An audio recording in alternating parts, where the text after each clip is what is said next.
Watch the ride.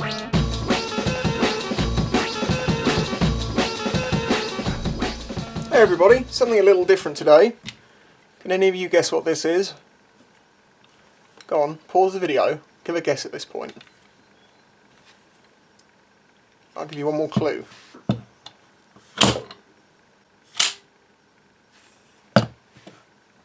So go on, leave a comment, what do you reckon it is? Okay, so what actually is it? This is a bomblet from a cluster bomb. Specifically, a PTAB 2.5 kilo Russian cluster bomb. This is the gift that I got from Reno for my birthday. It was requested, you might be surprised to find out. Let me go back to the very beginning and just explain something here. The reason I like owning things like this and the other things that I've collected is because I'm really interested in the engineering behind the thing.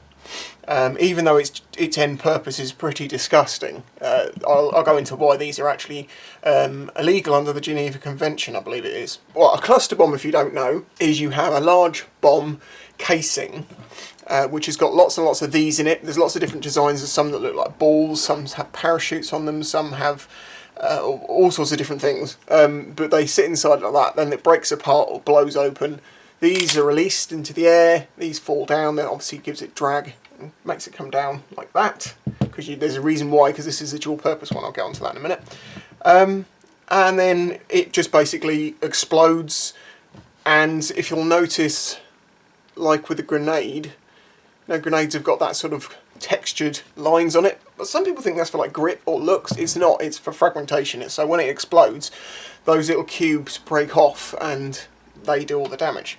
So that is what this does. So if you're on the ground and a load of these go off near you, you're going to have hundreds of little pieces of hot steel ripping through you. Not very nice. But this is a dual purpose as well, because this is actually armour piercing as well, and I'll explain that in a moment.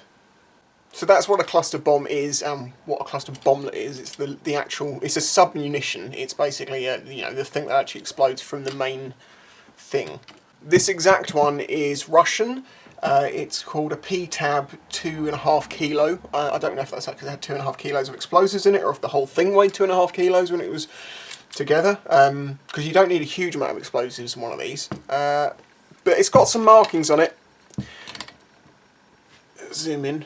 That's a Russian B, I believe, and in the coding that means armour piercing. And I believe this here is an F, and that means high explosive. So it's a high explosive armour piercing. 988, I'm going to assume it was made in the 9th month of 1988. And then the entire thing has got stamps all over it. See, that says 61.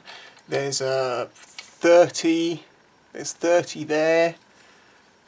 There's a very clear 4 here. There's a 3. There's a 3 on that one. There's a 5 maybe on that one. A 6 over this side, like every little component. That's something that says TB. I'm guessing they're and that says 39. I'm guessing it's like quality checkers or something. I don't know. So how is this armour piercing as well as anti-personnel with the fragmentation thing? Basically, there would be a fuse of some sort in here, which I'll get onto. There would be explosives behind here, and there was also a copper cone placed in the middle, and basically it's a shaped charge. A shaped charge, if you don't know, is you can take a copper cone and you explode explosives behind it, which makes that cone invert, and it creates basically a jet of plasma, which with a very small amount of explosives in this copper cone, you can poke a hole through feet of steel. And it's how you get through tanks. You basically, you don't have to blow the tank up, you just have to squirt the thing inside with liquid or red hot copper basically, and plasma, and it's not very nice for the people that are inside, but it does the job if they want to take out a tank. So they've kind of incorporated both into this one thing. Now the problem with these is, and this is why one of the reasons they're illegal, they're really ineffective, because so many of them get dropped and so many of them don't hit their target, or just leave bits and pieces all around, but a lot of them don't go off. So some kid sees this from a distance and they go over and think, oh, what's that? And they pick it up, and you can imagine what happens. It goes off. So these basically are, the idea is they want them to all go off, but equally they don't, because then that means there's dangerous things left around that are basically landmines that may or may not go off at any moment, or when you when you pick them up, or maybe when you twist this. Now, this is the thing. How does this thing actually come together? So this is the end cap. This is a reproduction because I believe the original ones would have been metal and also would have had a really obvious disc here with the hole in it, whereas this has just got the shape of a disc with a hole. So it's hollow inside. Next section down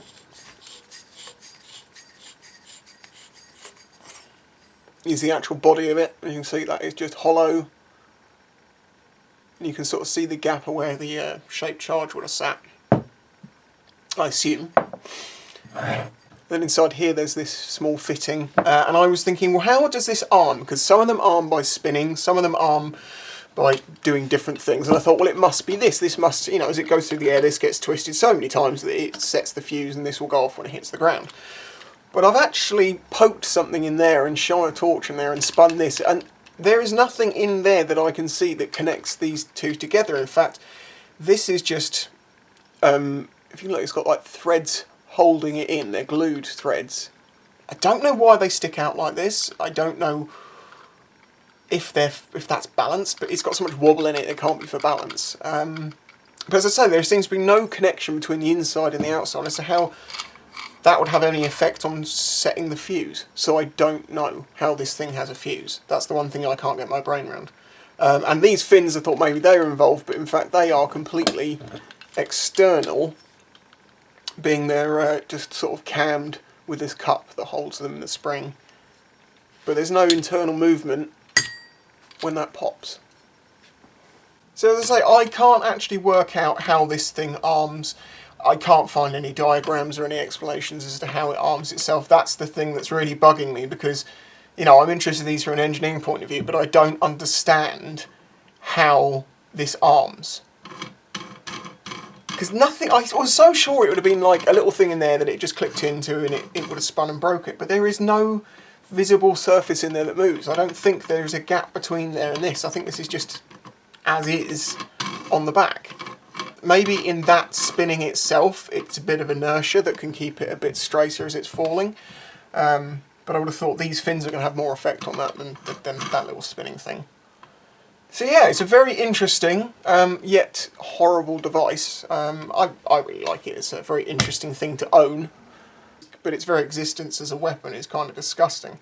As I say, at least this one didn't kill anyone and hasn't hurt anyone because, well, it's with me now, it's safe. So yeah, bit of a different video, but I thought you might find it interesting, and maybe one of you knows the answer as to how these things arm. Even though these are illegal under the Geneva Convention, there has been talk of Russia using them or giving them to people in Syria to be used as improvised explosives, I assume. They are still being used in some cases, and they are a massive problem in some countries, like in, you know, like Vietnam's got so many just unexploded ordnance everywhere. The same thing happens in lots of other countries, like the landmines being left over. So disgusting, horrible things, but very interesting nonetheless. Anyway, thanks for watching. If you found this interesting, please leave a like, and I'll catch you next time. If you enjoyed this video and the other content on the channel, please consider following the links in the description to show your support.